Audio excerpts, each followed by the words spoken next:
So what we need to do, now that you've shown yourself that you are capable of speaking in rhythm, one, I'll give you one thing you can try on your own. Just like we read the sentence, you can try this with any reading material, okay? And if you want to challenge yourself, pick up some reading material that is, is challenging in terms of the words there, and go through those steps. Start off slow, put on a beat, start off slow and just practice reading one syllable at a time. And when you get that down, your brain's like, all right, okay, I got that, ready for the next challenge, then try it at a faster rhythm. You're actually doing something really important to your brain that makes this stuff easier.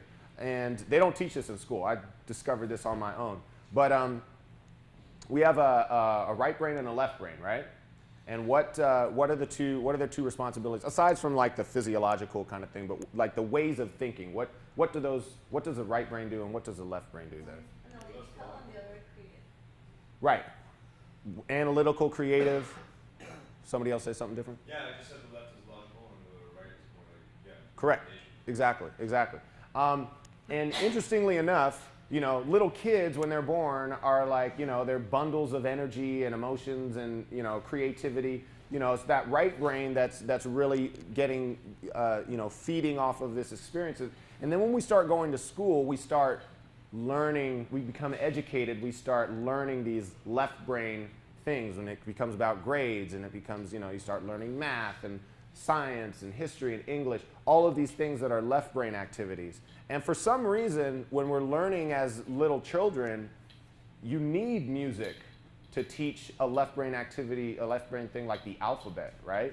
Do you guys imagine learning the alphabet without the alphabet song as a 4-year-old? Wouldn't work, right? It would be very difficult. Music is what helps us, what helps little children become engaged. And the thing is that it never changes. Music is a part of us, whether it's through school or not.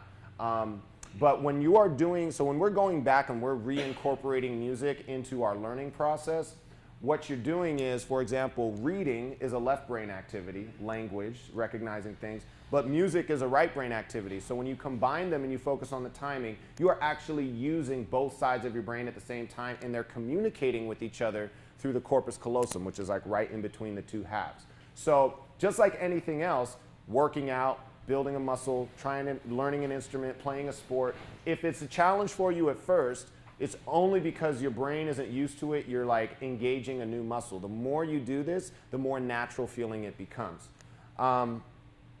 Okay, so like I said, you could read with this. What we're going to do is, do you guys have like your like pitches? Are you guys working on projects and you guys have like business pitches or something that you're working on, right?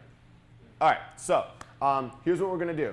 We are going to stand up, and actually, before we do, I'm going to let you guys kind of, do you guys have your pitches written out? No. Oh. We're just going to start working on them today. Oh, you guys are going to start working on them today. Okay, so this will be a good sort of build up to that. What I want you guys to do is I want you to think about the intention and the goal of whatever your idea is, okay? And we're just going to think about, like, as if you were to explain that to somebody, what is the intention, what is the purpose of it, why is it important, kind of thing, in just like a sentence or two, okay? I'm going to play a beat, though, and you guys are going to practice saying that in rhythm. Now, you could do it super slow, okay, just to make sure that you're on beat, and think about the syllables that you're saying. Normally, we do this like you would write it down and then read it, but since you guys are going to be doing that, you guys are just going to kind of do it in your head first. Let me pull this. Okay, so you could do it this slow. My idea is making a, right? So that's slow, okay? But if you want to kind of get that challenge, you could be like, my idea for my business is to start a company that ... All right? So kind of just go over in your head a little bit. As I'm going to give you guys like 1 minute to just kind of like think about it in your head. and then we're going to get up and go in a circle, and I want to hear what you guys are working on, okay?